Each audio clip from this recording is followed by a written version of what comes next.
final, on the schedule anyway, We'll see about that. right?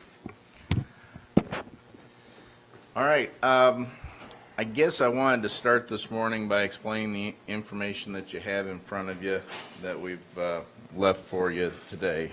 First item you should see is a large spreadsheet that looks like this.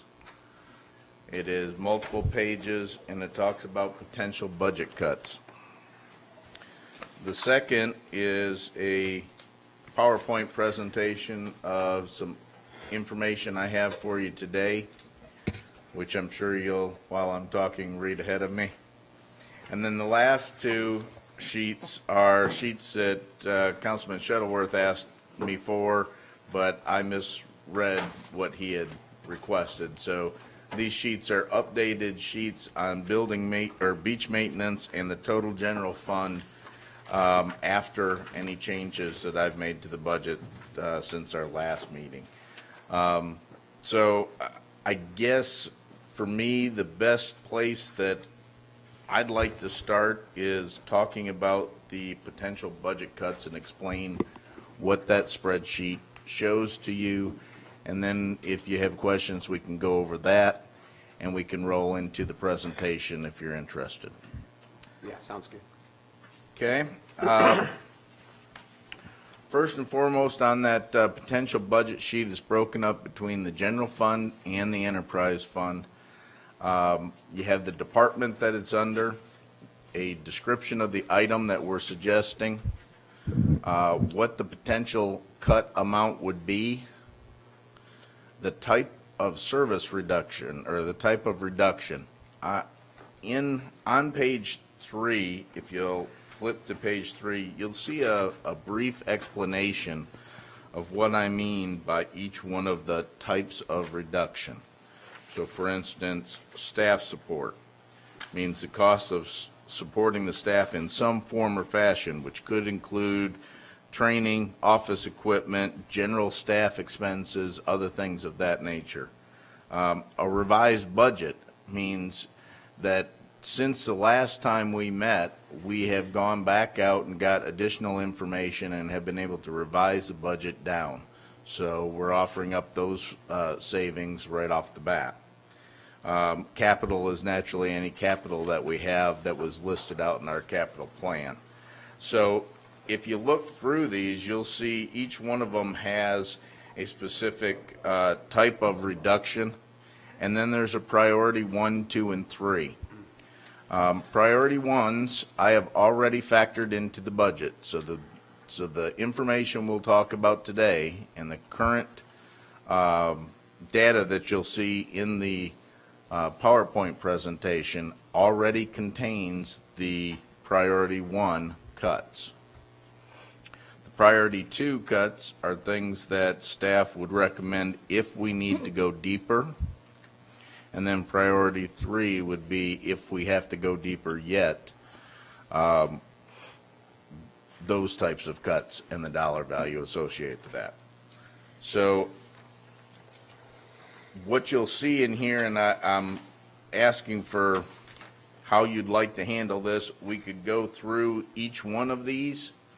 I could explain in general what we found for cuts in priority 1, and we could go from there. I'm completely open. It's up to you. It's a way for you to gather information. Michael, let me say that this is good. The comment that I was writing down before you explained how the priorities were aligned or how the priorities were selected is precisely what makes sense to me. There's a risk assessment being assumed by cutting any number of these. Something is mission critical, got to have it. Mission important, and then mission enhancing, a nice to have. Something to that extent. So to the extent you did that on potential budget cuts, that's great, and I presume the department heads provided you all the inputs. No one knows their department better than they. So Does anybody else have comments on that? So that's a good question. Did you make the cuts or did your department heads A make little them? bit of both. I asked the department heads to send me a list of cuts that they were willing to look at for priority 1, 2, and 3, and then we established the priorities together and determined what cuts were there. Michael, when you say type of reduction and you have these revised budgets, does that mean that's listed in the budget you already gave us or the budget you're about to give us? This is all reductions that have already been pulled out of the budget. So the numbers I show you today have a reduction of $527,610 for the general fund, for instance. Okay, just So- priority one. then. Right, priority 1. Okay, specifically, I'm saying on your type of reduction, it says revised budget.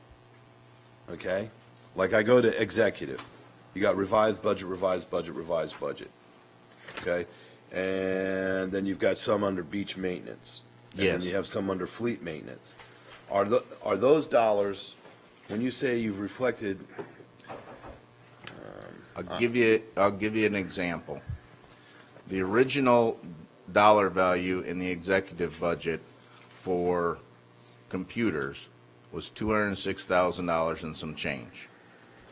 That revised budget now has been reduced by $20,000 for computers, and thus it is now 180. in revised budget that you're about to 6. present to us? Yes, that's Okay, correct. so we haven't seen those reductions yet in any formal presentation other than what we're going to see today. That is correct. Okay, so okay, and what I was looking at was if I just totaled the revised budget numbers, I mean, in flexibility, you had 52,000. If I just look at the revised budget numbers, I can come up with a number which is some portion of that 527, is what you're telling me. I got it. If- You see what I'm? If you look on the page 3, down at the grand total for the general fund, total cuts that could be made with priority 1, 2, and 3 combined is $908,000, 946. For the priority ones, which I have already factored into the budget, of that, 527,610 are priority 1 items that staff has developed. The priority 2s are 145, and the priority 3s are 335, or I'm sorry, 235. I think what he meant was I got it, yeah, you're right. type of reductions proposed. So, no, yes, okay. All right, Okay. carry on. How would you like to proceed with this? Would you like a minute to go through and digest this, or would you like me to talk through this individually with you on each point, or just go into a general discussion of that? I just added the priority 1 for both funds, 1.14 million reduced, which would be, which, as you'll show later, is less than the last budget number we saw 2 weeks ago. This is Yes. stating the obvious Well, here probably, but Yeah, but that's a combined number. It is a Right. combined Well, you're number. showing us on this first half, where you've got 1, 2, and 3, and you got 527, 145, 235 for a total of 908. That's just general fund. That is just Last general week, fund. we had a 1.1 short. We were, what, $1 million on our gap or more on the general fund? We showed you $200,000 worth of capital reductions the last time, and we still had a shortfall. Of, 1-1, I think. With more than the, with the more like 1.8, yeah. increase, or the tax increase, I believe it was in that 1-1 area. All right, so I just need a minute to digest some of what you're asking about here. Because my knee-jerk response is to say, great, I'm good with 1. I don't want to see any 2 and 3s, but that's, I mean, I got to digest it. I do need to, Mr. Mayor, I try and keep those 2 funds separate. yeah. I mean, we end up lumping them all together, but the revenue generated are 2 separate sources, That's right. right? Yes, it is.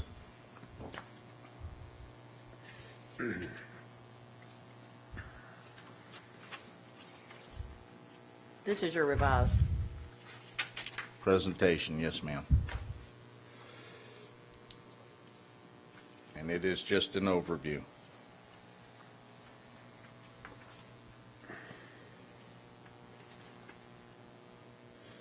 So, for example, Michael, what is the CBAS, the Avenue South picture property? What are we leasing down there? I mean, it's only $800. I just don't know what we're leasing. We have a annual lease for the 2 months of the season with Matt Murphy for the lot where we have the picture taking area. It's been that way for several years. I know it was that way before I got here. The reason why that's a reduction is that we are working with Mr. Murphy and his organization on their development next to the FEMA lot. And as part of the easement information that'll come to you, I believe at the next council meeting, we also were able to obtain a reduction of that $800 for the license or the leasing of that lot. And the land use plan, 5,000 planning services, is that the town's long-term, Land use plan, yes, sir. And what we're suggesting there is that we believe the $50,000 estimate, that we probably could get it down to a $45,000, and that's where the $5,000 savings comes from. We're not suggesting that we not do it, we just are suggesting that we change the budget to reflect $5,000 less.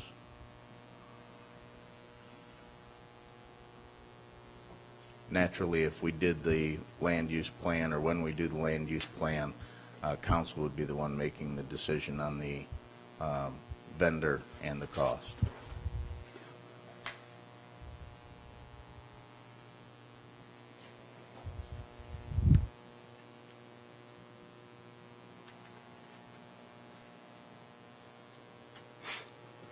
town hall cameras and door access system, we still need to spend $41,000 on those two. I mean, that's a level 2. I mean, that's a priority. I'm just, The level 1 is the the level 2 is the door access. The town hall cameras is a level 3. We believe that they are still needed items. oh, I was talking over- building plans. Over the Is that- last several years, we've continually moved that out.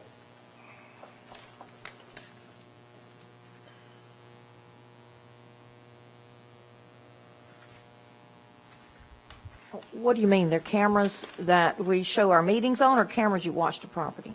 No, cameras that we watch the property, security cameras for the actual town hall facility.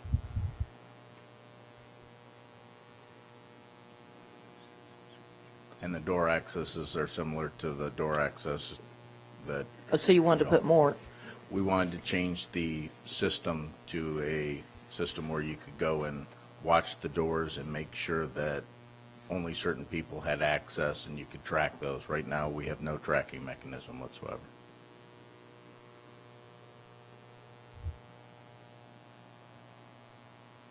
And it was our hope with that door locking system that eventually we'd be able to move out into other parts of the town that were town facilities, such as the restrooms, and be able to lock the restrooms at a certain time without having staff go out there. That would be a future goal.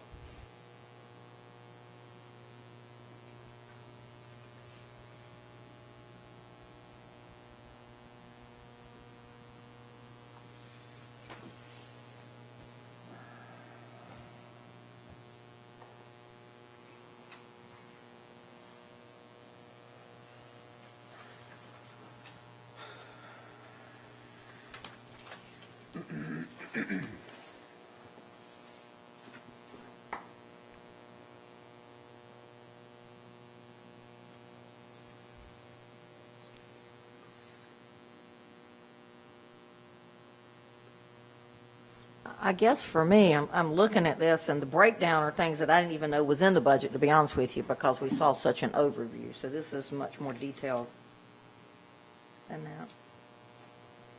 No, and this is, and this is good, and I do like going line item by line item, which I think do we're too. all doing, and taking the time to digest it. Question about the Lake Park Playground. If we're not even going to have a public hearing come June to July and gather the information for everything that we spoke about for our residents, that says move to 2019, I see that as a number one priority or number two, because if we're going to push off this meeting that we're going to allow our residents to ultimately decide what we want to do, I feel that that should be, You mean it ought to be of less risk? no, I think it should be, because it's on a number three. If we've already told the residents that come into the summer times, we're going to get their involvement, determine what we're going to do with the lake, that should be number one. We should easily say, hey, if we're going to, depending on what we're going to do with the lake.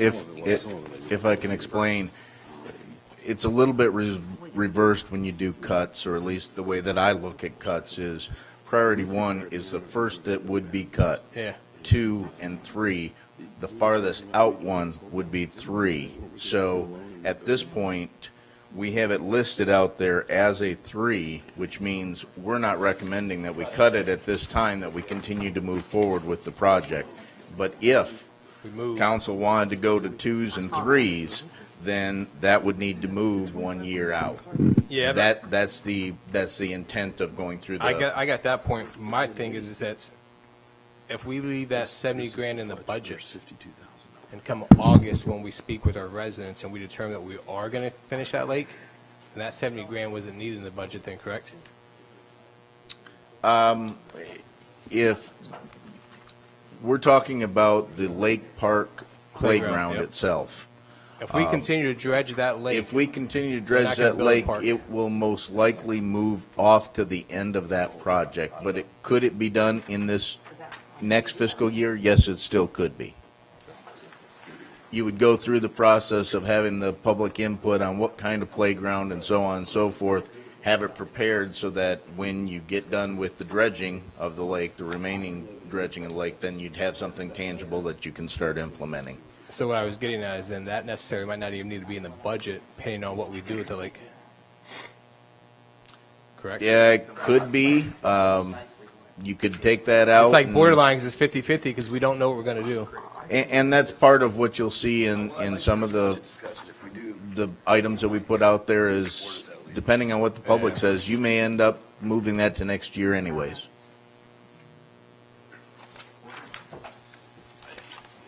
What's, Michael, what is pre-employment cost? Pre-employment costs is all of the ancillary costs that we go through in hiring somebody. So background checks, blood work, physicals, things of that nature. Drug testing. For police officers, we have psychological evaluations also. Thank you.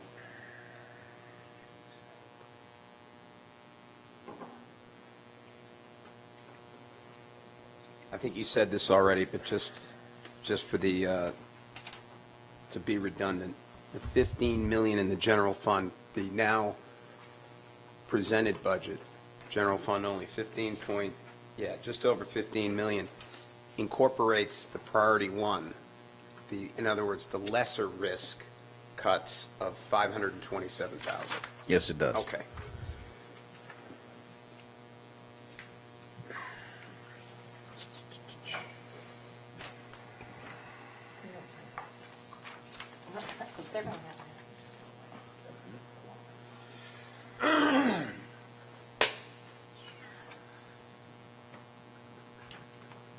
So, Michael, if I'm skipping ahead to the budget discussion flyer that you provided, PowerPoint, Yes, sir. I'm looking at that general revenue fund. You've gone from an original budget of 13.3, you revised it to 14, and now we're up to 15. But that 15 includes a $700,000, 720 transfer from the budget fund. Does that 15 get you balanced? Yes, it does. Okay, so a couple of the comments that we had before and the concerns that we had, the parking rate increase, I've asked around, I mean, it's just, it's not a scientific poll or anything, but I asked some other communities. I would personally support extending the hours and extending the months, maybe one on each end, but I'm not in support of going year-round on the parking. So that's gonna dip into your 383 a little bit. Your breakdown on your other parking rates, I didn't have a problem with. And if council would like me to move forward with the presentation, I could do that, and then we could talk about some of those Bounce around, specifics. Yeah, I think we'll get there. All right. Okay.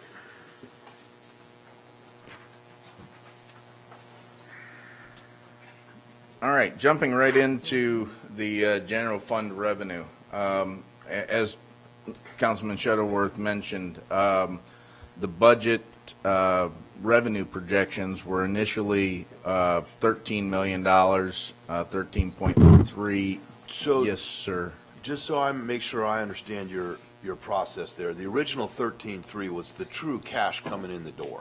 Yes, sir. Was our estimated projected revenue coming in the door without any changes to anything. Without any budget transfer, fund balance transfer, that's just the revenue we generate off of ABC store sales tax, property tax. Yes, sir. All the revenue sources we get, you had originally 13.3. Yes, sir. Okay. We made a few recommendations for adjustments at the last meeting. We had some conversations with those, and now where we're at with the fund balance transfer is approximately $15 million, which is a balanced budget. So an increase of $1.7 million. Now, $1 million of that is basically other revenue sources, and then the fund balance transfer. Like you were mentioning, if we change parking rates or this or that was factored into the budget, those changes have to be reflected in the budget, and most likely, either we would have to come up with other revenue increases to offset that, or to increase the amount that you appropriate out of fund balance. Are there any questions on that first page?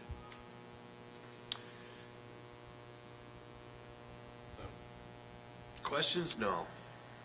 Okay. I think this was sort of where you were going with the parking rate increases. What was recommended was a non-residential decal for parking from $75 to $100. We expect that to bring in $14,575. Who's typically buying the non-residential decals? Majority of it is Curry Beach residents and Wilmington residents. So, We do get some folks that are that come from other parts of the state that haul in golf carts and things like that, and they may buy a pass. do we get golf carts the same rate on parking? Yes, Same rate. So there's just vehicle's vehicle. it's a pass is pass. vehicle. Yes, sir. Well, as callous as it may sound, I'm not sure the $25 is enough of a jump. I don't know. We're giving up the revenue from your meter, right? I mean, if you're talking non-residential, these are people that don't live on the island, that don't live in Carolina Beach. They may live on the island. They don't live in Carolina Beach. That is correct. And there's all sorts of ways that they can get a non-resident decal, avoiding, No. they have to have a Why would good I? reason, obviously, as you just pointed out an example. I'm I'm curious, why would It- you give an exception for a Curry Beach resident? One of I'll call the Craig later today. One of the comments that I've heard when we do raise non-residential decals in the past is that some Curry Beach residents feel like we are not trying to be one island, and that We're we're not. trying We're to not. keep things Just to be separate. clear on it, Michael, Separate government. Just to be You clear on, I you love asked Curry what Beach, things but I heard, and that's generally the kind of we have no response that I have problem heard. supporting them wanting to come to Food Lion or Publix or whatever we have and all that, but if they park in our metered spots, So, they choose not to have any meters. That's their choice. I mean, I Right. get so Good tired of that point. one That is a good island. point. Treat us, you don't pay taxes here. I'm tasked with making sure our property and our budget's balanced. And, if it was up to me, I would go from 75 to $1.50. I mean, that's still, that's 10 days of parking. I mean, how often, And you're not proposing a rate increase in the residential parking pass? That'll come on the next page. So I have a question about the meters. What is our agreement with the parking company? Is there a caveat or something in our contract that says if we increase the rates, that they still get a percentage of that overage? There isn't currently, but I've negotiated that for the next rate increase. So that there will be a cap, basically, of the amount of incentive that they're able to receive, and it does not include the funds that we generate from the extra 50 cents an hour. And when is that contract up?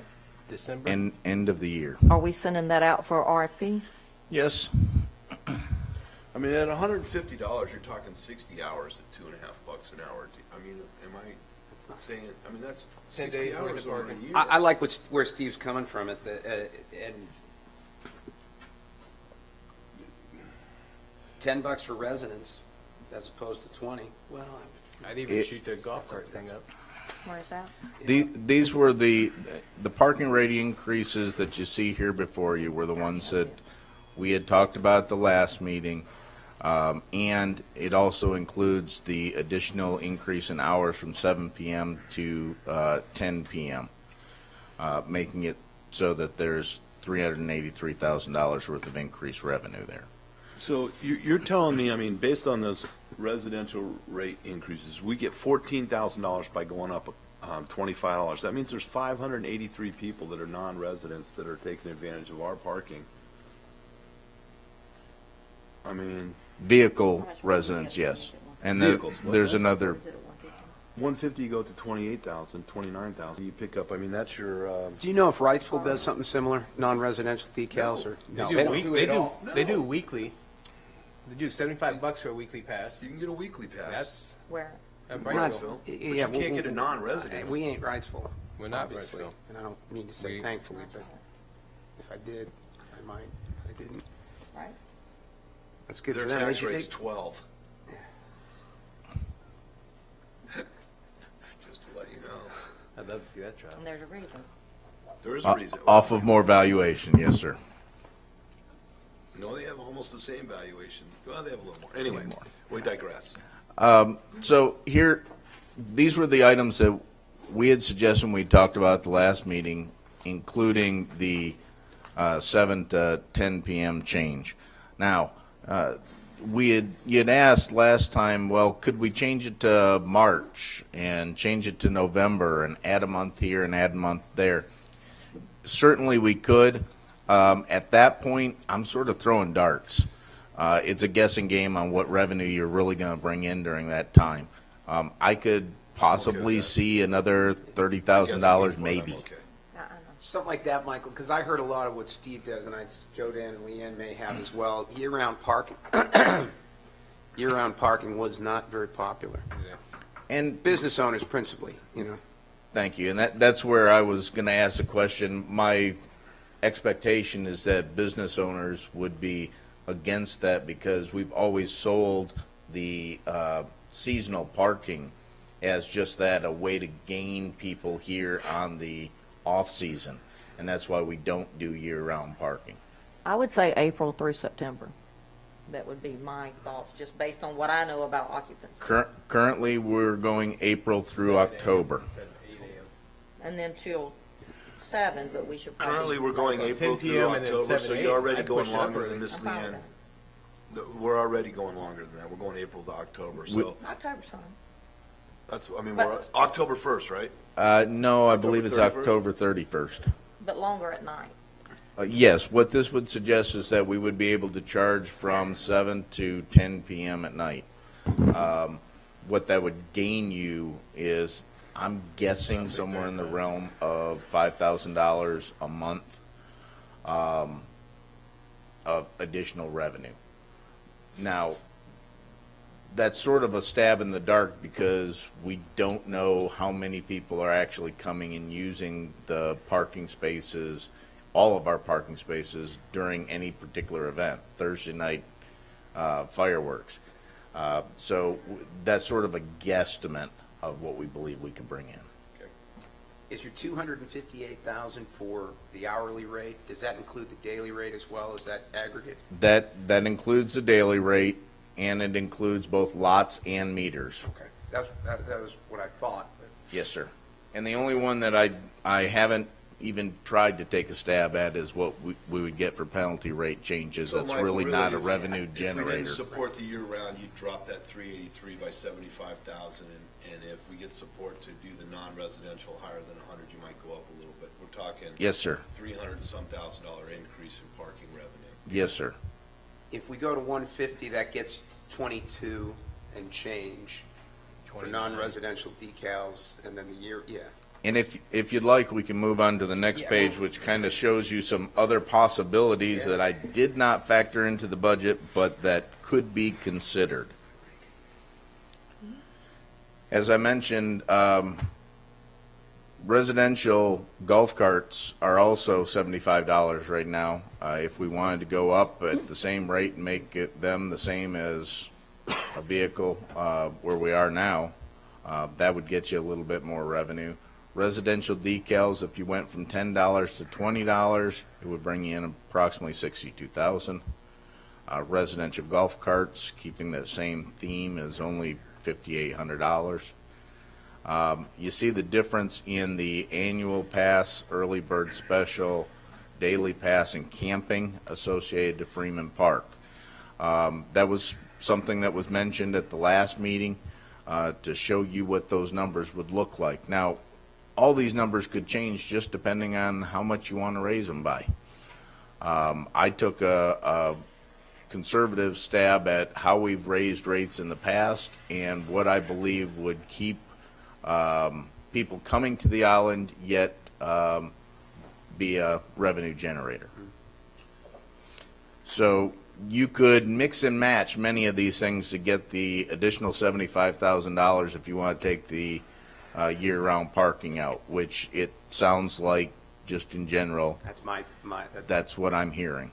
I'd like to see. I agree. And then how would we make up the $75,000 adjustment would be the next question. It can either be one, all, or none of these, or it could just be a transfer increase from the fund balance. I'd like to take the Freeman Park annual pass to $200, 150 on the early bird. I'm okay at 40. You're telling me we've got 16,568 daily passes that we sell. Yes, sir. They Now, keep some of those are at a higher rate because of holidays, but So just take 16,568 and divide it by 90 days. I mean, that's 184 passes a day. We're not doing it every day. I mean, that's just, guys, that's just, the question of the past has been, if we raise the rates, do we lose the revenue because people stop coming? And every time I turn around, we still got more and more people coming. I mean, this weekend was It's twice as packed. Unbelievable. And, the trend, and I didn't put a trend analysis in here of it, but the trend has been, at least since I've been here, that we've been raising rates in Freeman Park, and we have yet to lose any real number of visitors. Yeah. Well, I'll just throw this out. I don't have a thought on that yet. I'm just trying to process it. What I think, Michael, if it's me making a vote now, the non-residential, that looks like a rounding error, but I see why you put it on there, the non-residential golf cart increase. Residential parking decals and golf carts, would prefer not touching those, raising those, in other words. And I'm okay with increasing the Freeman Park-related fees, You said residential parking? residential parking decal. leaving it at 20? Leaving it at 10? at 10. I mean, I don't really care. I mean, 20 doesn't seem unreasonable to me. Just as a citizen, I don't think $20 to park for a year is a big deal. I'm not. I don't think so. I would either. rather you raise a user fee than raise my taxes. You know, that's where I'm coming from. I'm okay No, with we're the not 20 doing that bucks. this year. I'm okay with 20. I'm okay I'd with love to see us cut some taxes. What? He'd like to see tax cuts. Right. We did last year. But our property values went up. That was our revenue. Yeah, it's, really, it's $20 a year. It's not that unreasonable. I don't. I See mean, how I haven't talked to how anyone who really easy had a I problem can be with it. talked into something. I'm just looking at the Freeway Park annual pass and early bird. raising I'm those. fine with that. All the blue ones are okay with me, except for a little more nudge on the annual and the early bird. Yeah. And I'm sure that'll get me lynched, but. Do, Yeah, you want to get. Now, just, But it makes Our sense. property taxes didn't drop last year. According to our budget last year, hasn't changed in 4 years. What do you mean it dropped? They went from 23 to 22. Our past 4 years says it's remained the exact Yeah, same. no, it hadn't. Michael, we went down to 22, didn't we? we went down to I didn't read 22.5. that in one of the, Yeah, everything that's in here says the past 4 years it's remained the same, so we have some sort of, It's in one of those reports. It's most likely in there, at least I remember listing it out. So last May have sent you the wrong information, and No, it's if I in did, there. I read it I'm this morning. sorry. It was one of them mentioned that we went down. I don't know if it said we, What is it, One, 23? we went down 1 penny, 1 cent. it was So a battle. generally, yeah, it was a battle. It was a battle. 308. One thing to keep in mind is if what council is interested in is the things that are potential rate increases on the blue, and you want to go with all those, what that will do is it will reduce the amount of revenue we have to pull out of fund balance to balance the budget. Is And- this 463 revenue shown on your, No, it is not. $15 That's million? other potential rate increases. So- These are things that you could do if you wanted to gain additional revenue of 463,000. And if you did that, Now looking we're at this number down here, the 719 We for dropped by fund 400. balance reserve, you would only be pulling out, a couple $300,000, which would increase your fund balance, which is one of the things that council has stated as a goal. Well, we have to. I mean, we have been pretty cavalier about unfunded budget expenses over the past couple of years, and those all come directly out of fund balance. And we haven't said no. When you've presented us, I don't want to say a crisis, but when you've presented us with a request to spend unbudgeted dollars because the need arose that we didn't see, we've done that. But I think our fund balance is down under 25%. Slightly under 25% at this point, yes, sir. Well, Steve, one of your reports said I 80. just did the, what, I think going back to your original question, quick cocktail napkin math. If we park and rate increases except for the year-round park and drop that, that's 308. And then if we We're almost What at page zero. are you on? adopt all the other potential rate increases, if we adopt, I'm just going from 2 to 3, I'm reading ahead like you guys do too. You can say that. Bottom line, the math comes out to a transfer appropriation from fund balance of 350 instead of, each is an oars, 350. Yep. And we do most of the I other. get it. We're For getting this down to year. a couple hundred, For this year. 350. if that. I guess what I'm saying is how do you can't control that because the capital expenses will have to be done sooner or later. We've just pushed them off of you. We've kicked the That's all can you've down the done. road a little. So, Many of the capital expenses, yes, you're right, would come back as recommendations next Next year. year's. However, one of the things that I heard council say over this budget session is that you want us to do more analysis on specific types of activities to see if we can't reduce our expenses or contract out the service for less money. And we can do those types of studies during this next fiscal year in preparation for the next budget cycle, to be able to bring that back to you as additional Well, things for the next Since fiscal you brought that year. up, and that is something that I would like to suggest as an operational study for each department, but I would suggest it be overseen by at least 2 council members and chosen whatever company to do that, not by the league, by some other company to do that. Not a pay study, an operational study of each department. an efficiency study? Efficiency study. And you'd want us to contract that out with someone I don't know else. who yet, but someone other than the league.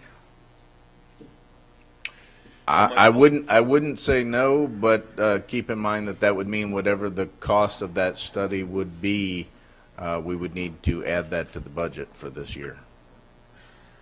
My suggestion was that during this next 6 months, that staff and I could go through and do some analysis on what other companies charge for certain services, what things that we could change or adjust to gain efficiencies, as you've mentioned. So here's an out-of-the-box, to quote my fine council member.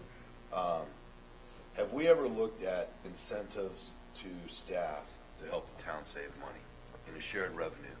Where if an employee, and we've heard about this in other sectors, if an employee comes forward or a department head comes forward and said, hey, if we did something like this, I think we could save X number of dollars, and allow that employee or that department to share in that savings. We have not. I've done that in Greensboro. It's a much larger organization, so you get a little bit bigger bang for your buck. But you could always go and look to develop a program like that, certainly. I mean, I'm all about now- offering the incentives. If we can save money, I'm happy for the community. If an employee comes forward and says, look, I got a way that we could save $10,000 or $100,000, I'm all for having that employee sharing that revenue and coming forward with some creative ideas, whether it's job share or flexible hours or a way to do a project or whatever it might be. I would not be opposed at all to coming up with that kind of program, Michael. I had another question for you on this, and maybe I should cheat ahead here. Did you still, in the budget, we still have COLA, merit, and the 1% to the increase? Yes, sir. Okay. This is just me. I love the idea of increasing the 401 because I think we should encourage our employees to help them figure out how to get on the savings program, so I'm okay with that. The merit pay I'm okay with. The COLA, the problem with the COLA for me is it raises the entire long term, and that these changes, Michael, address everything except for our long-term inflation in personnel and costs. And yes, council has agreed to all those employee changes that have been made over the last few years. Some of them didn't seem to be as glaring as they do appear now. So in the future, I'm going to be more inclined to support a larger merit and less on a COLA, because the COLA just raises everything. And it's a long-term liability that we keep pressing that, and we've gone from, what did you have, Joe, 40-some% increase in our payroll in the last couple of years. 60. In the past 4 years, we've also added about roughly 15 full-time staff members. Right, So and then that's as gonna Michael add- said, we've approved all those. Yeah. And at some point it becomes a burden that's just very difficult to continue to cover. So Think of Originally, California and public servants. what I had, The state can't anyway. Right. originally what I had started with was a 1% additional 401k right, contribution and up to a 3% merit with no COLA. After reviewing what other communities are doing in the general area and communities that are our size, that's when I recommended to council that we change that to a 2, 2, and 1. So it's 2% COLA, 2% merit, up to 2% merit, and a 1%. and the merit is discretionary from the department head. Yes. It's not every It is employee based does on- not get the 3%. That- It could that's be correct. 3, it could be 0, it could be what It the is based department on head says. performance. And that's it's not an arbitrary thing, but it is up to the department head on how to determine that. We have a very robust pay for performance program where we evaluate each employee and calculate out what we believe their merit increase, what deserved merit increase they should get. I had another question on personnel. Do we currently, in either of the enterprise fund or the general fund, have any unfilled budgeted staff positions?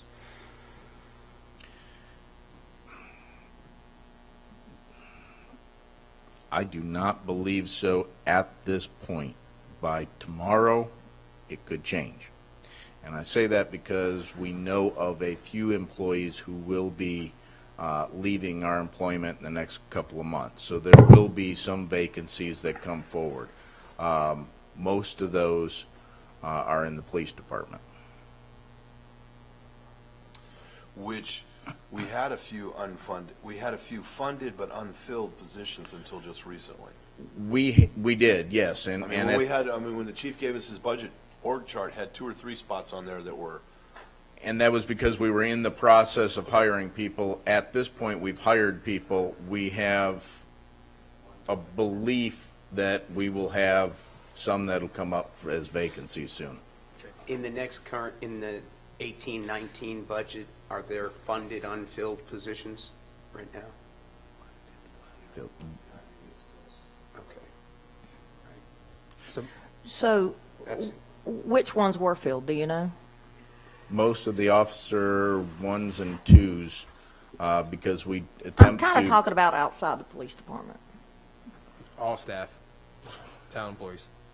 Which ones were filled? Other than- We've had several folks come and go in the operations department, and those have been filled with like positions during that time.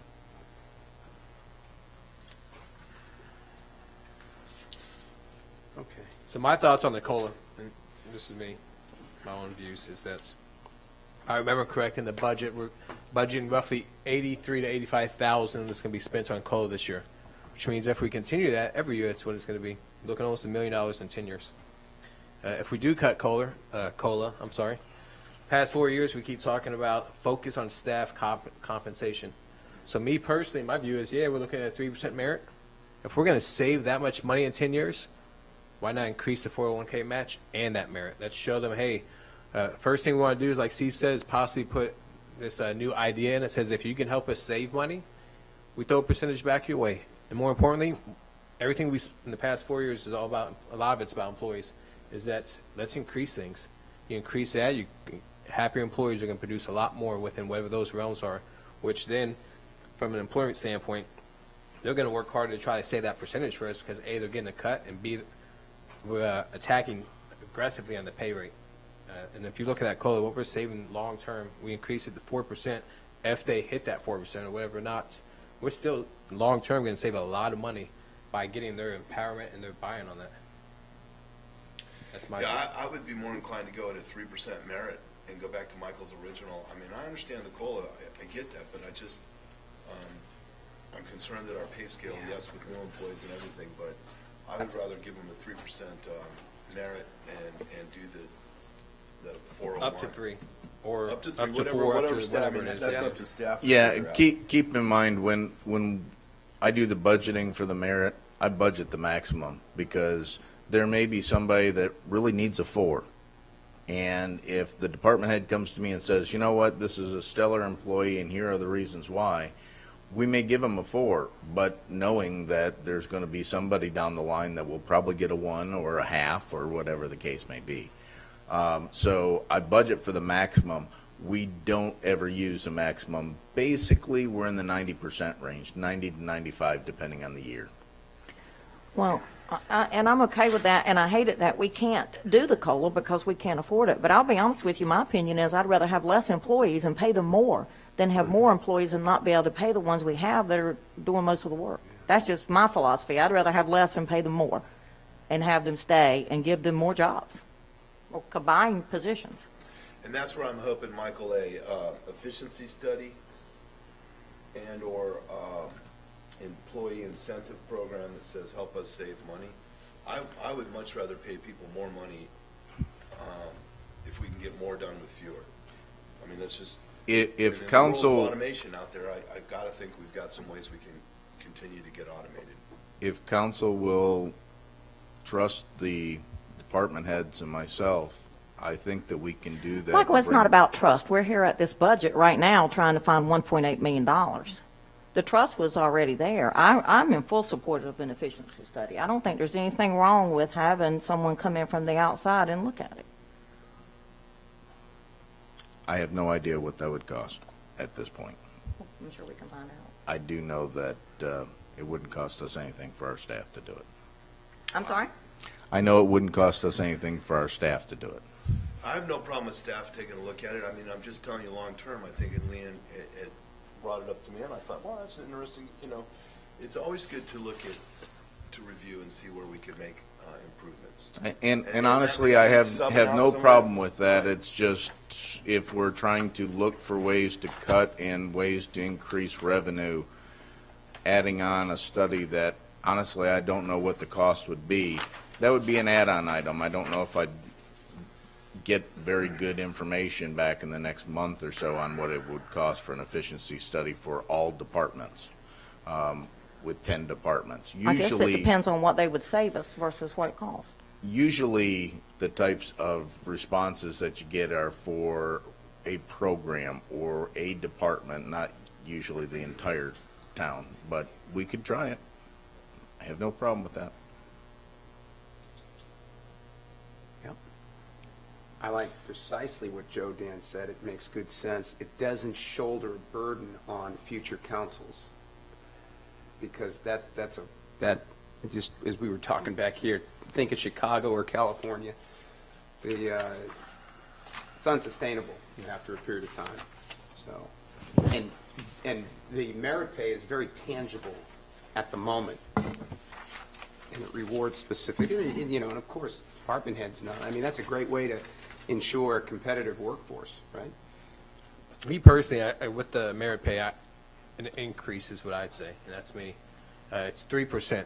Average employee makes maybe $50,000. That means they're going to get an increase if they above and beyond at $1,500. I would say tackle that aggressively, and you're going to weed out. You're going to see a lot of things change when you start producing better for your staff. Whether they're the ones that are saying, "Hey, we could do more of this," whether we lose 3 or 4 positions. I don't know how municipalities should run in regards to staffing to your revenue. From a business standpoint, it's about 35%. We're at 46% on this, but again, it's a municipality. I'm still trying to learn that. But I think that if we try those options as well as increase that, Right. long term, we're going to save money. That's my thought. And I agree with that. I'm hearing a trend to at least 0% COLA, 3% merit, add the additional 1% for 401K. I've heard a little bit of discussion about I'm kicking not that up. agreeing to the 3%. I say 5%. I'm optimistic. If we're going to cut COLA, let's shoot higher for our staff. The problem is if you cut the whole idea was the constant burden. So you're saying you'd be okay with, it's not the dollar amount, it was the perpetual increase to. Whether they meet that or not, it's Right, The debt trajectory of COLA. right, I understand that. in long term. It's if you look at that cost benefit, it's going to be more for not just us, the next council, for the staff. Right, and if you look at these increases we're doing, this is not something we're going to do again next year. So then we're at the next year going to be the same problem, is closing that gap in the budget. But that piece won't be in there. And though. we're going to have to add back capital items. Yeah. So, what do you think you heard, Michael? As I said, Because I do, a readback is always cuts important. I think I heard in general 0% COLA, 3% merit at least, 1 additional percent for 401K, but there has been discussion of going up to a 4% or a 5% on merit. If we were to go at a 4% on merit, there would be virtually no change to the budget. If we were to go above that, there would be a change to the budget, meaning we would have a budget increase to what I have on these sheets now. Now, that's not to say you can't do it just like the operations study. It's just another thing that we have to add on or take off. So, Michael, backing up to when you said, you budget the full 3%, and the reality is we're at about a 90%.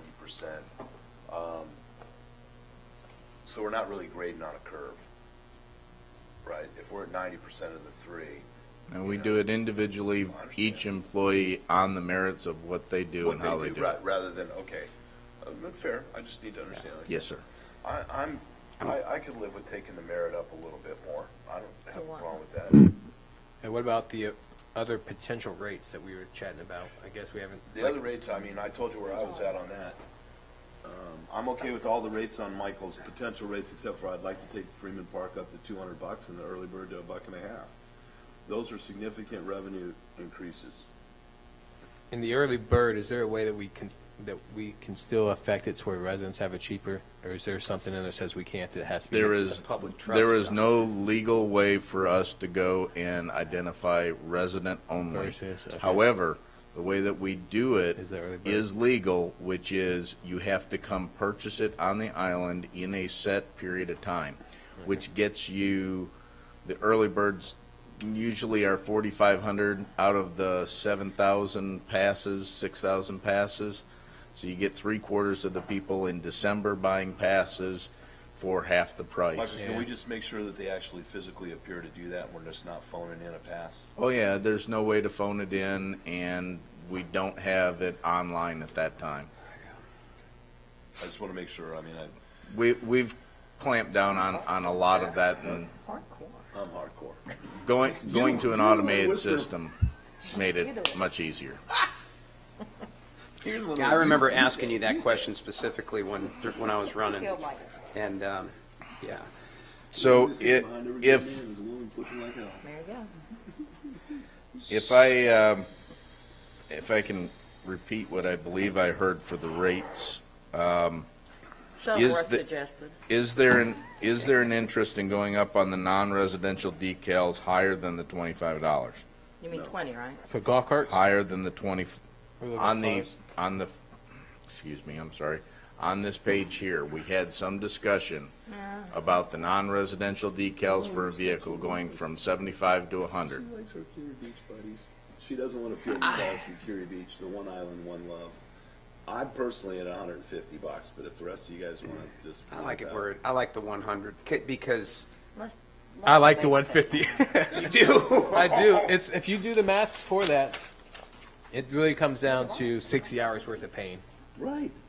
He's right. 15 days, 4.5 hours. I just agreed with you a minute ago. Why can't you? Oh, yeah, switch around? Yeah. I mean, That when it is the goes- horse trading. Yeah, it is. But I'm not getting anything. I didn't get anything yet. So I mean, the issue And I is think with Tom, golf he's carts, not here, it's said he only liked my idea as he well. told me earlier.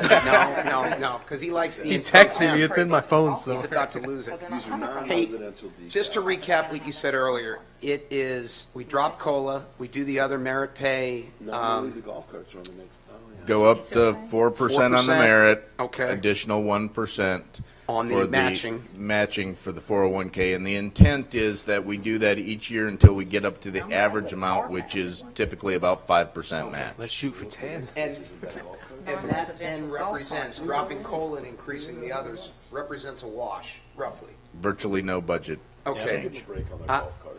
I'm good with that. I'm just going to tell you where I am right now so that we can cut to the chase. All the potential rate increases that Steve and the others were talking about, I'm good with those.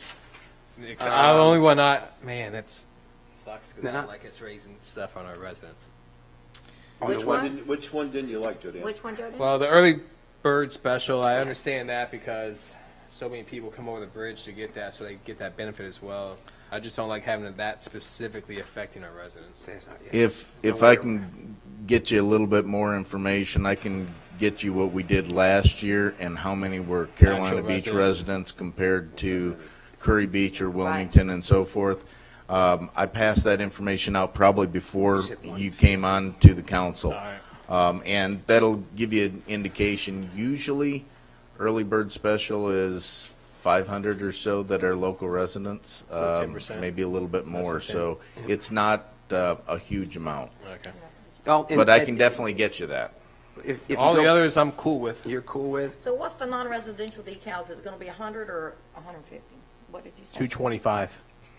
Is that what I heard? I'm okay with 150. I'm okay with 150. Okay, so that's non-residential decals. All right. Okay. And what I got out of that, if we do those things that it sounds like we're coming together We're on. closing that gap. Yeah, the fund balance appropriation would be 325 to 350, which I'm okay with. And then the non-residential golf carts, Go to just the leave next that page, at 100? Michael. Go to the Yes, next sir. page. Leanne has convinced me that my brethren in Curie Beach should not be penalized for having their golf carts. So if They're you the only wanna- ones that are going to come here with a golf Our cart. 'cause they can't come over non-residential, the I'm bridge. fine with leaving it at $100 and not increasing that. I'm fine with that, please keep in mind that I just sent you this week a saw that. email from a gentleman who actually brought his golf cart here and paid the full amount for his Oh, golf yeah. cart parking pass, or his registration He was pass. very happy with his experience. So, is it a huge number? $1,400 No, bucks. it's not. It's not. I could go and get you those calculations if you'd like to see them, but it's not a large number that are transitioning in. I mean, penny. So if I heard correctly, 150 for the residential decal. What do you want to do on the golf cart? Leave it at 100? That was non-residential decal. Non-residential. Yes, non-residential And, vehicle 100 on the decal. golf cart, Yeah. I'm good with 20 that. on the other residential passes. Whatever y'all want to do with Freeman Park, Steve. I'm at 200 on the annual pass and 150 on the early bird. Joe Dan, if you look at those revenue increases. I see, you've got that's substantial. 5,800 people are buying early bird Okay. passes to save. It was double, right? And at this point, we're talking about just having a gap of $50, not a gap of 75. So, I mean, we just haven't had a decline. I think we get about 600 people locally, if that, Carolina Beach residents that buy annual passes. I'm not sure it's even 600. Then the fund balance appropriation is closer to 250. Right. I mean, So I have a question. What So else you got? last week we roughly said that gap, if we could cut that gap in half, we all seem we'd be on point with that. With all of this, it seems that that gap could be enclosed more than to about 60%, correct? Yes, sir. So if that difference, so we said, hey, Michael, if you can bring this down to about halfway, we can all pretty much bite that bullet and take it. Currently, it's dropping even more than that after which today. is a great thing. So why not say, hey, let's still keep at half what that difference is, let's throw it towards our tax rate and drop it. My hero. Yes. Another penny. Thank you. Do I have a second? How much is that? Actually, I would I tell was you, your Michael, tomorrow is June 1st, right? Friday's June 1st? Friday. Friday's June 1st. So we've got 30 days. We have 12 for our meeting. If you can just take these, before I could say let's drop it, believe me, I'm all I about know. dropping it. Like it's hot. Unfortunately, it was pounded through my head the last time that I encouraged us to do a rate decrease. Unfortunately, the arcane way that sales tax is distributed through the county, it will cost us money to reduce our taxes. Why? Because the way the county figures it is, our sales tax is based on the percentage of the total property tax that we contribute to the bucket. Okay. All right, so if you raise your property tax, you are thereby contributing more to the bucket, you get more sales tax. The county is lowering theirs, and they're gonna get less in sales tax, more distributable to everyone else. If we lower ours, we will lose sales tax. I argued the last time with the county commissioners that that was wholly unfair, that if we're doing the good thing of reducing our property tax for our residents, Why are we- penalized by Right. losing sales tax? And they said, tough. Is there no way around it?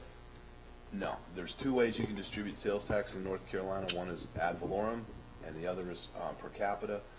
And the county does not want to go to a per capita because then they end up giving more to Wilmington, and there's a lot of politics. So before I could say, let's reduce the rate, I would like to see how close Michael shakes it out with these changes we've given. Well, let me I'd ask like you, to shake that if the out. county reduces their rate and we stay at our We rate, should get a little more sales tax. They haven't disclosed how much that is. so when the county reduces, we get more.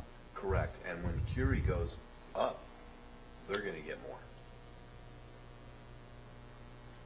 And they're going up 4 points to pay for their building, so I'm feeling pretty good that we're not raising our tax. Can you get us I like some where real you're- numbers? I'd like to know that information because that's something.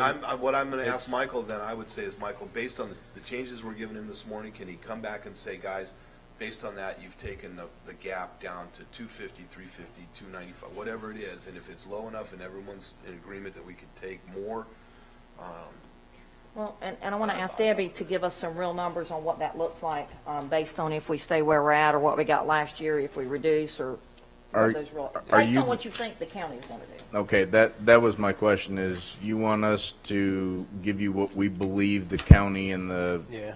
other communities will do. you know, that sort of. I know. I can't predict the five of you. I'm now trying, you're we're a now lot better trying to than predict more than Keep you that. guessing. So, Give us scenario 1, 2, 3. If we did this, this is what we get. If we do this, or we do this. And then we'll chew on it over the weekend. I think we're real close. I think we're very close. Yeah.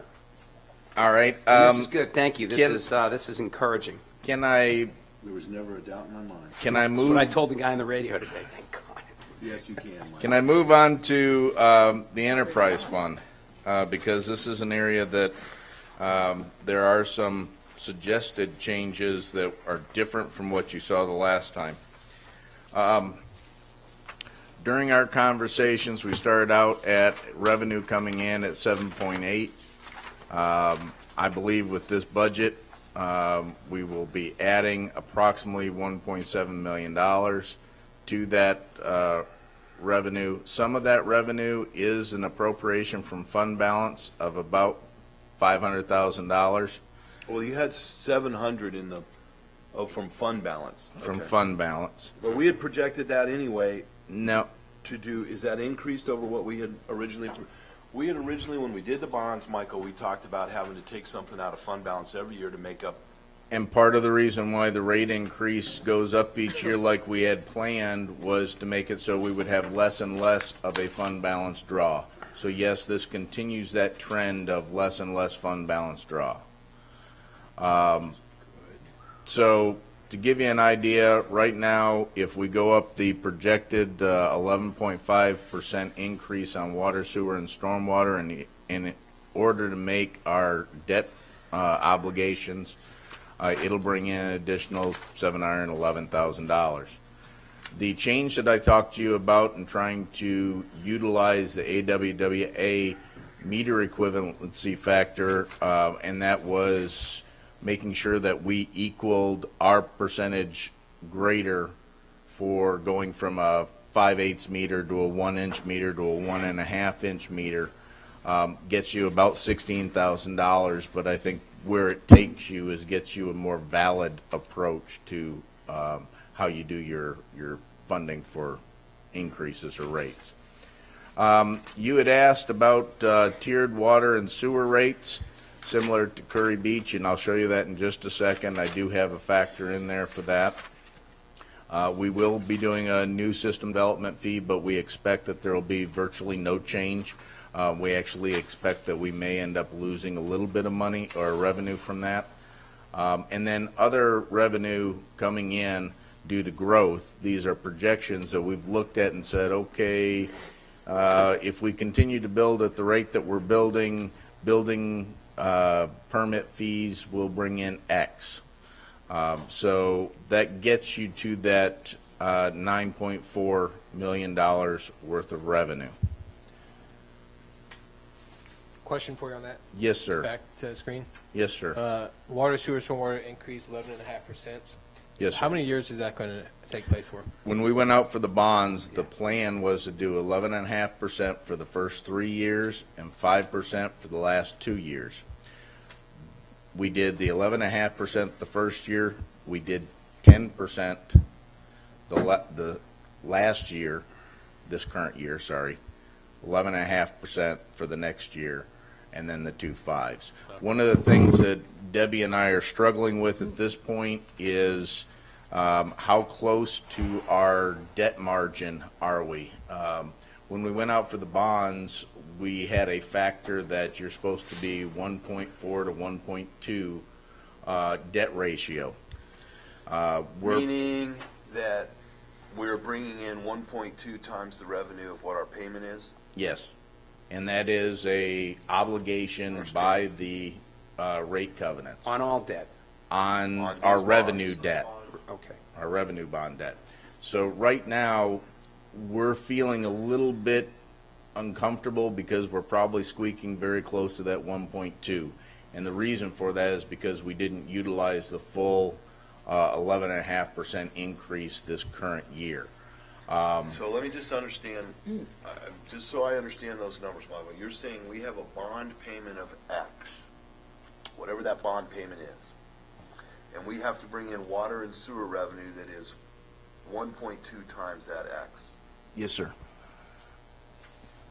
Our water and our revenue is $7.8 million.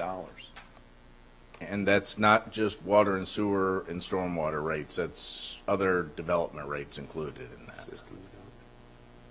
Actually, the revised revenue is So you only 9.4. look at the revenue that is based on the water, sewer, stormwater Usage. rates, The amount that we're billing each month. the amount that we're collecting each month, yes, sir.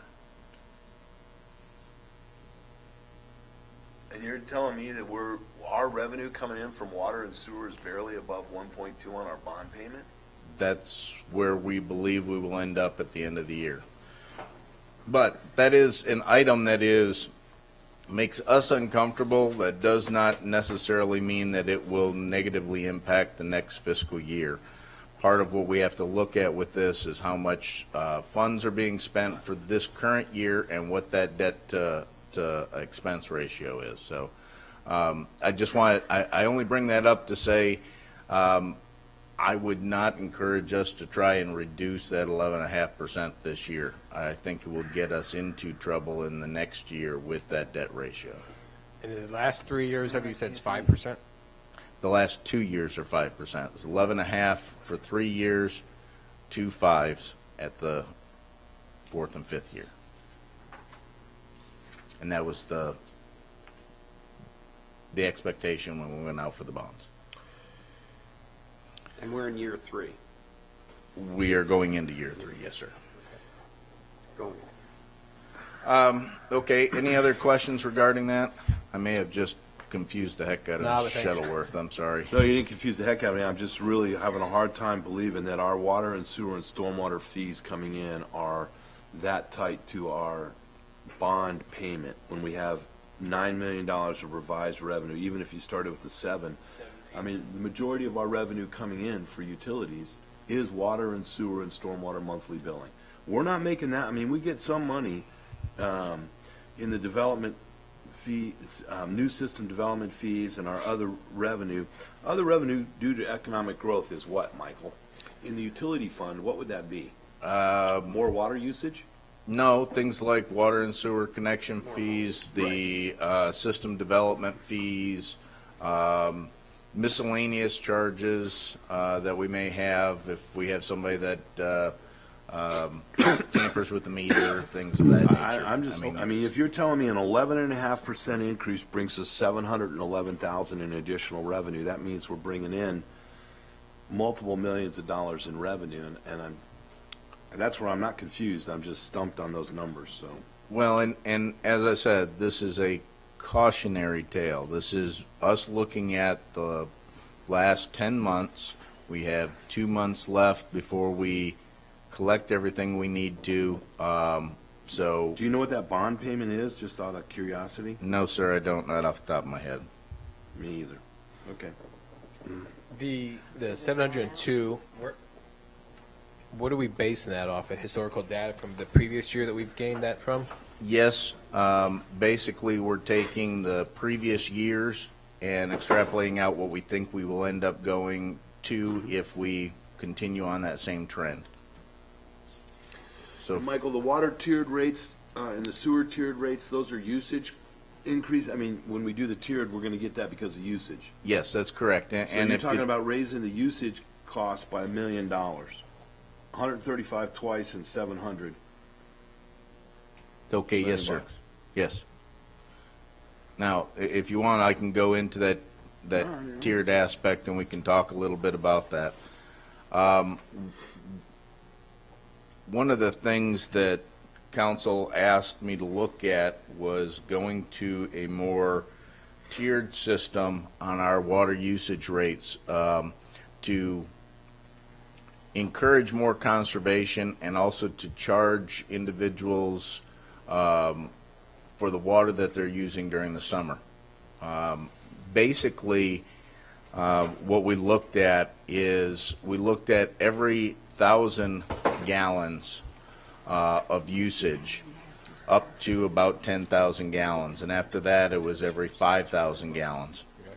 And we put it into a big spreadsheet and looked at what meter size and how many customers used how much water.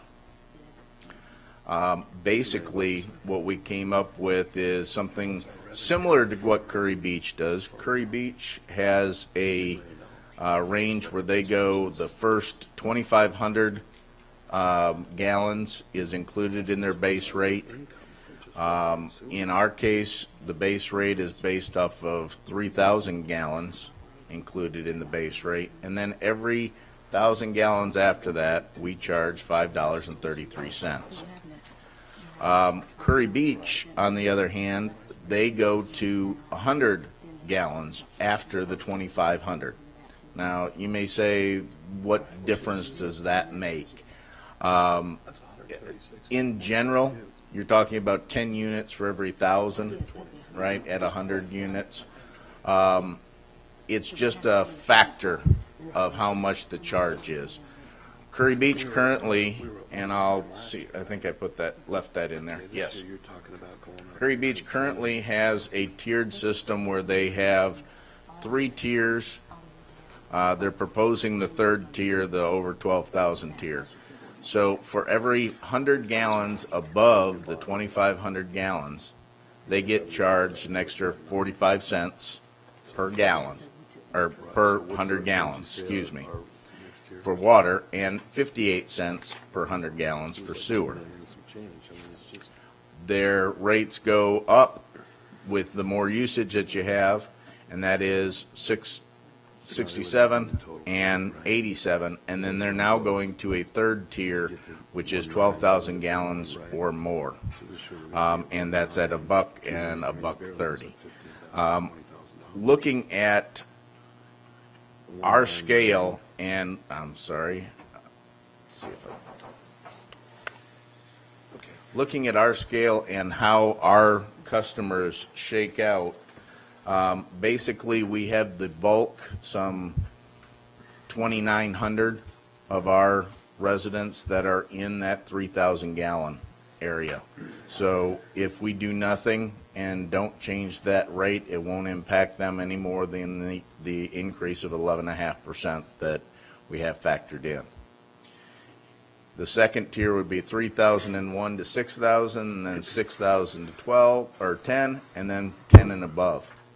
And you can see how it rates out for the additional cost for 1,000 gallons. And this is based on the 1-inch meter or the 3/4-inch meter, right? It's based on each one of our meter sizes averaged across all. Okay. So, and our difference from Curie Beach is that we already charge an escalated rate, base rate, based on the meter size. Yes, that is correct. So this starts to become, what they're trying to do is get their residential, because they have virtually no commercial users. They have a handful of commercial users, literally a handful. They're trying to get their residential users that are doing 6, 7, 8, 10, 12,000 gallons to stop using that kind of water. We have a lot more commercial users.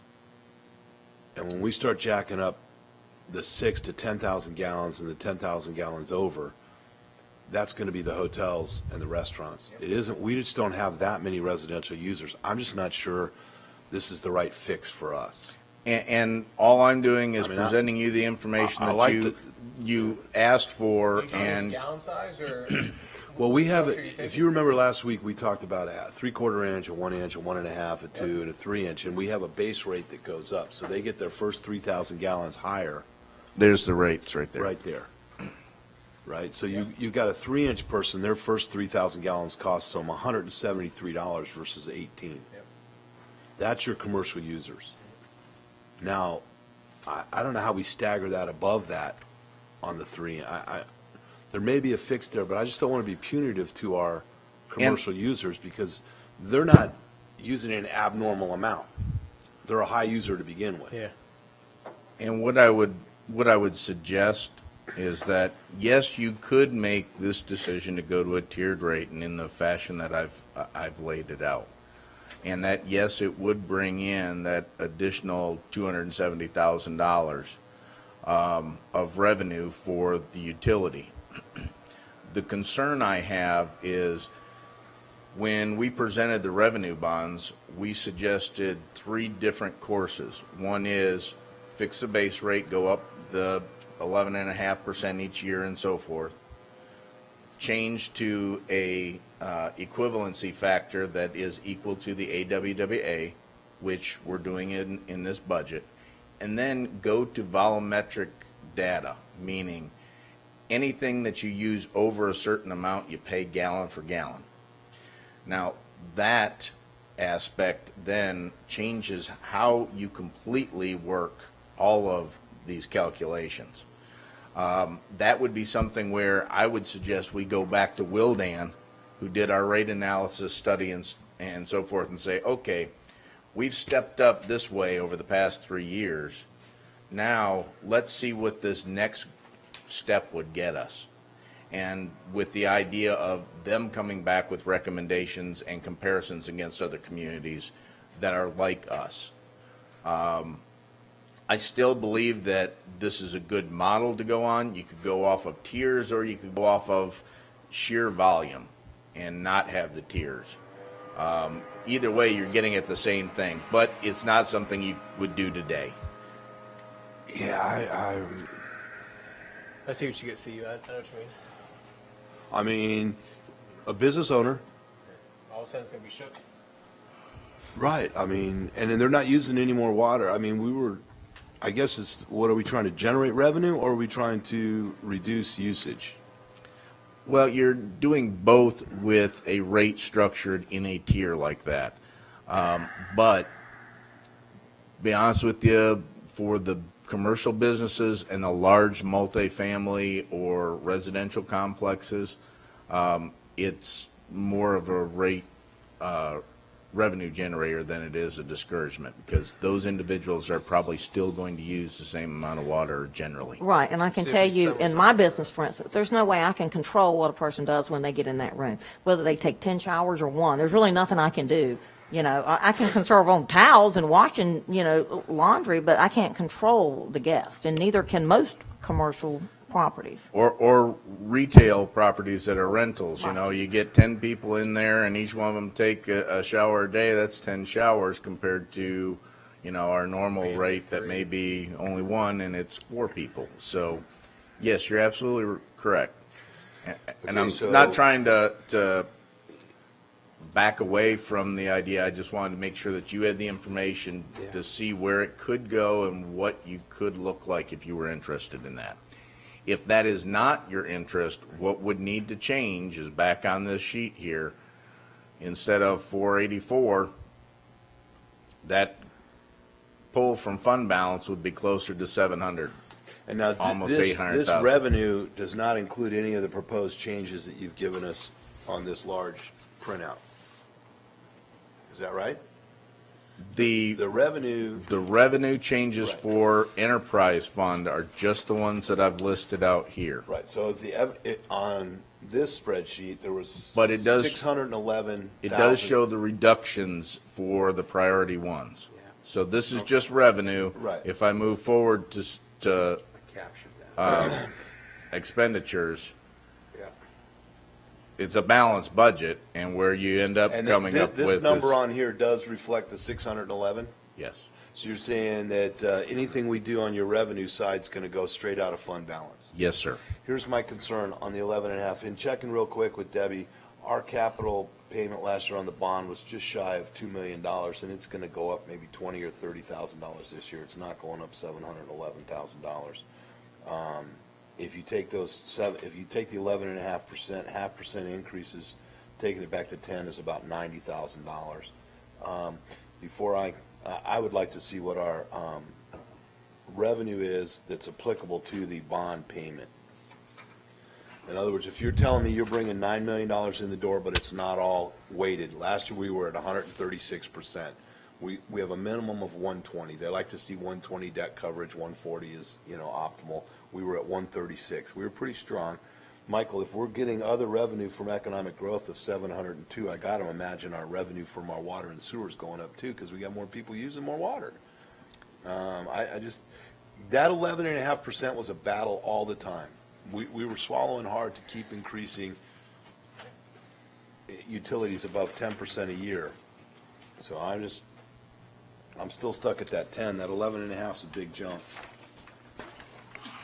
is what we sold to the public, but yes, sir, I understand the concern. And last year, we sold to the public 11.5, and we backed off to 10. We said when we sold it at 11.5, that we would look at it every year and do our best not to exceed 10. That's what we sold to the public, that if we had to go at 11.5, we would. It's 5 years. It's going to be hard to go to them and say, we're not raising your taxes, but we're raising everything else. Yeah. I'm just asking, I know that, Michael, to Steve's point, the anticipated revenue, increased revenue due to economic growth between the general and the enterprise fund is usually come out to be, general fund increase historically has increased at about an 80% rate to that of the enterprise fund. In other words, I look at 566K increase in the enterprise due to economic growth and a 700,000 increase in the enterprise fund. And that's variable depending on what's happening in the community, but yes, sir, generally, Coincide with that. So it could, I mean, arguably it could be more, or housing Yes. starts, business, so. and keep in mind, I can always be more aggressive on our approach to what we think we'll bring in for revenue. What I've traditionally done is be somewhat conservative on how much revenue we're going to bring in, Yeah. and be aggressive on the expenditures. That way, if we have less expenditures and more revenue, then we have less that we end up having to pull out of fund balance. I get that. So I can change that mantra, or I can try and be more aggressive on it and show you the details on it if you want. That's fine. Well, but again, it goes back to the amount we have to pull out of fund balance is less, and when in actuality, it turns out the amount that we put back into fund balance to grow the fund balance, which is important, is less. So I guess I did not get a chance to review all of the tabs on that multiple spreadsheet you sent us today, but one of those was on the enterprise fund. I mean, ballpark, do we know last year, did we add to the fund balance in the enterprise fund? We did not have to go and utilize the fund balance. I don't know exactly Okay. what that dollar figure So is off the that, top to of my me, head. when you phrase it that way, Michael, see, we're playing word games. We start the budget year that says, I'm going to have to pull out 400. I didn't pull out 400, so in actuality, we would have, we didn't add anything, but we didn't take anything, but we budgeted taking 400, or whatever the number we budgeted. So we actually, yes. Okay. So we Yes, haven't you added can- to the you- fund balance. You can explain it in multiple different ways, yes, sir. Right, I understand, so. I have the budget book here from last year, Michael. Thank you. We added 739,453 back Into the, to enterprise fund last year. after we did all the changes and after we made our bond payment and after everything else, we added $750,000 into the fund balance, right? Yes, that was what was left over. And we had budgeted, prior to that, we had budgeted taking how much out to balance the budget? Do you remember? Or can you look it up? In other words, the swing was the 700 plus what we budgeted that we didn't spend, so it could have been $1.3 million, $1.1 million. It was certainly more than 700 because we had something coming out of the fund balance last year.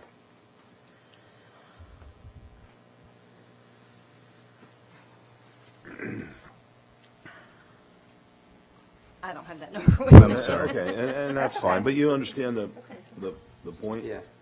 So, and Michael, and we've had this, you and I have had that conversation for a number of years, which is I appreciate the fact that you're conservative on the revenue and aggressive on the expenses so that we have that gap. Because at the end of the year, it'd be much worse to have you come back and go, guys, I missed the revenue and I overshot on the expenses and we got to, okay, but tightening it every year a little bit is been a goal. So in this year, you've got an appropriation of fund balance of 484. If we just approved everything the way you have it here and all the different increases and everything, you're saying you're going to pull 484. And history has shown that not only do we not pull the 484, but in actuality, we may put some back into, and that was Joe Dan's spreadsheet that he asked for to see the history of it. So that is why I'm curious is if we can live with 10, and I'm concerned about the water tiered rates. That's all. Just because of We already we have a different tiered system than Curie. Curie, they don't have a different meter rate. You can have a 1 inch or a 3 inch, it's all the same rate. We charge a different base rate. So, and I don't know what the solution is, and maybe it is Wildan or whatever their name is to give us a better study. I don't want the revenue to go, I don't want the enterprise fund to lose revenue on it. But just making a rate increase on a tier basis is punitive to the high users that are commercial, not the high users that are residential. And I would agree. It Especially is- those we're trying to court. Yes, most definitely.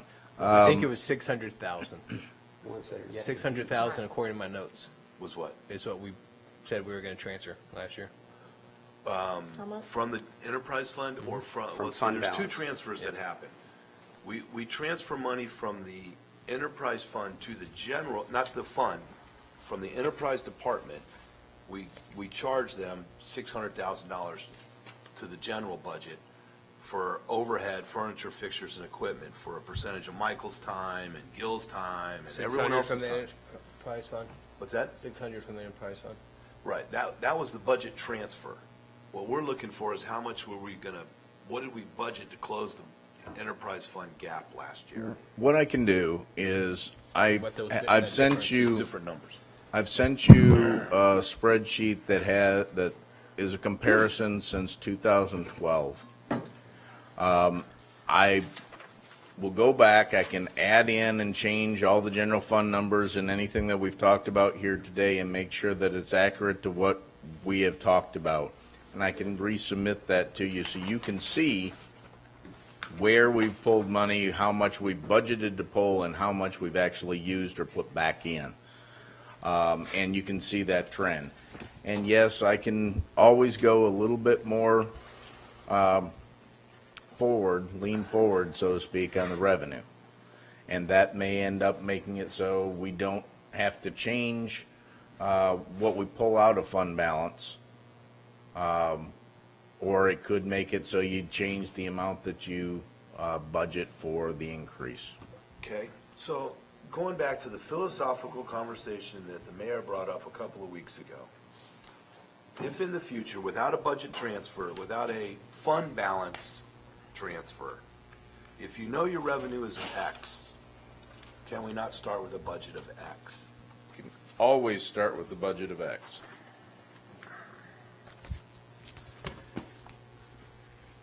If that's the direction of council, that's all I need to hear. I'm just asking, I mean, that's what the mayor wanted to know, and I mean, that's.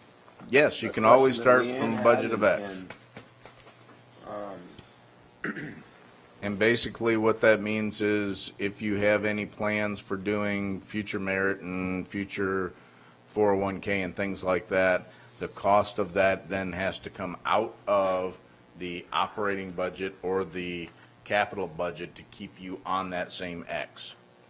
If not, then yes, you have something that you need to increase. Correct? Generally, the town sees an increase in revenue from new property bills that go from a vacant lot to a residential. We get a small Yes. property tax increase. We get a little bit of sales tax increase every year. We seem to get a little bit more from ABC. We get a little bit more from the PAL bill. Some of those are restricted dollars.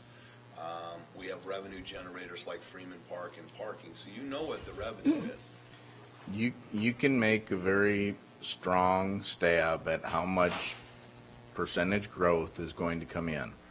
And Yes. therefore, you should be able to facilitate some constant payroll increase, whether it be merit or COLA, because of that natural growth of our revenue. Yes.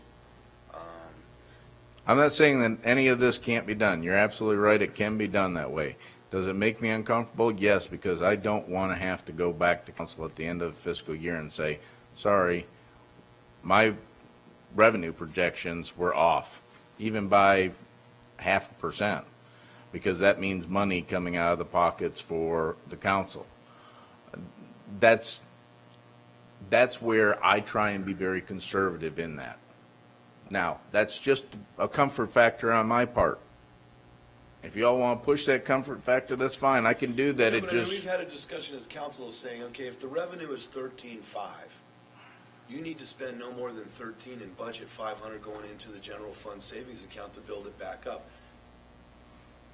And we seem to have, we just don't see, I mean, and I don't know, I can't speak for 4 other people, but that's what I've been hearing is philosophically, we're trying to understand how do we get there. And if that's the direction you want to go in, I can do that for the next fiscal year budget. Yes, sir. And Michael, unfortunately, these are the tough questions. These are the tough calls right now.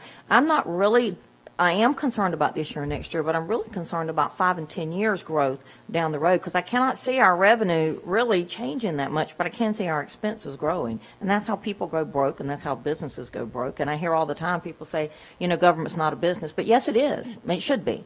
It should be run just like a business. You don't have the money, you don't spend it. That's just my personal. And we are at the whims of a strong economy across the country. So, I mean, we're relying right now on some good times.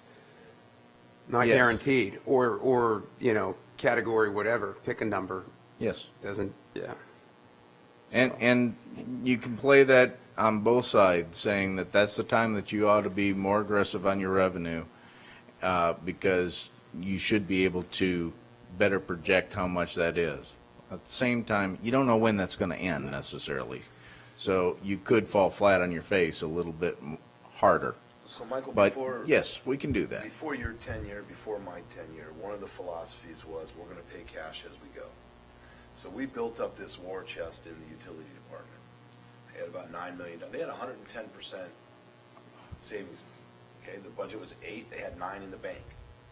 Everybody said, well, we're only going to pay cash and do these projects as we pay cash. Problem is, Gil comes along and says, guys, that's great. I could spend that $9 million like that, and in fact, you've got $50 million worth of problems that you got to fix because you guys have been waiting to accumulate this cash, and by the time you get the cash, you've now added all these other infrastructure problems that need work. So it's been a balance on how to get that savings account up and still get capital plans. So I don't know, Michael, if we need to give direction that says you need to budget something every year for capital. Let's come up with a percentage or a number or something and live within that. Whether it's vehicles or carpet for the town hall or building plan or whatever it is, we can only afford so much every year in capital. I'm looking for some of those conversations that we've had offline, each of us together, to give you that direction. Because we've gone from, our budget's increased dramatically. Yes, over it the has. last couple of years. And our revenue has, but as the mayor pointed out, we've been in a pretty good economy the last couple of years. Is that kind of what? Yeah, I mean, each of you guys. are- As I was walking out, the point you made about philosophically, we kind of did this in reverse in my mind, where you start with what you think your anticipated revenues are going to be for the next fiscal year, the one you're planning for prior to. Add something in for capital improvements, CIPs, adjusting for economic growth, and we give you that as a bogey and come back to us with the department head priorities on what next fiscal year will go. Broadly speaking. I'm very comfortable with doing it that Right. way. I mean, It's- there's gonna come, in the middle of the year, we're gonna come in and we had a failure at the harbor and the wall caved in, we gotta fix it. Or Got it. Gil comes up with a lift station that they're telling us, or the chief says, he had an unexpected problem with this piece of equipment, or he's had 3 officers, or whatever. And Those we need a unexpected reserve things. fund to go to when that happens. And we can't keep stealing from our savings account to balance the budget. And I think, at the end, the public can understand that intuitively. It's a very defensible way to do this, in my mind. So, I have no problem with doing it that way. It's just different than what we've been doing, so we just have to make that switch. So with the next fiscal year, we can definitely go and work on making that switch and trying to change that. okay. Anything else? Were there any other questions? What I have as marching orders here, I'll take back and make some adjustments, try and get you out some revised information, specifically the comparison spreadsheet, and give you sort of a delta on where we're at with the enterprise fund. And a potential, 21 and a half cent a reduction in ad valorem. Oh, Yeah. well, if we She's did, gonna give us the- that's gonna be it's $195,000. You gotta carve it out of somewhere. And then you take that and, What's that? I'm just being optimistic. We carve out 400 and that's two right there. Right, I understand. I mean, I'm optimistic. I think if Okay. Michael comes I back know. and says all these changes got us to this on fund reserve, and you're willing to take conversation. more out of fund reserve by reducing property tax, that's a discussion. we I should think have. his numbers will play into what we think Right. of what Debbie produces. And we need to see what we lose in Okay. sales tax. Yeah, what we I lose in got- sales tax revenue. Right. all right, Record timing. any other questions? Non-agenda? Damn, I did. I don't have my notes. I always look over at Joe then. I had like 3 of them. Oh, good. Yeah, what was I the will get to estimate? Asheville today. You can always email me, you know. They were looking at, Freeman Park Committee wanted to know how long it takes to do a run with the can truck. Yes, From one end of the island to the other. I'm sure they are, and that's not how we run the can truck, so You that need to make, give them a description then on what they're looking for is, the question is, do we need to run we have two can trucks, do we need to run them both at the same time? Do we need to make more trips? And I think ultimately where they were headed was maybe getting rid of the blue barrels and doing a pack it in, pack it out. Yep. Just telling you. and that would We be wanna see- something for this next fiscal year to study. And we I can get think- that information. Probably in the fall, wait a we minute, need to have a workshop on Freeman Park Yeah. altogether. Well, 'Cause go ahead. what were you gonna study this fall? Sale this year. We've talked about having a workshop on Freeman Park and coming back with additional information on how to go and get to pack it in, pack it Okay, out. these guys are ready to start, when you take the barrels off We wanna this try fall, it? not bringing them back. They're talking about getting with the marketing and advertising committee and asking them to come up with a nominal amount of money out of Marketing. our reserve that we set aside and come up with a couple $1,000s to hire a marketing person to come up with a marketing plan and a couple of logos to do a pack it in, pack it out campaign that would start officially Off next season, spring, but officially. but notify people when they get their But you may Freeman keep the Park. dumpsters. That's what's in the mix. I think you'll have Keeping to. the dumpsters. Couple And- blue barrels at the access points where parking is.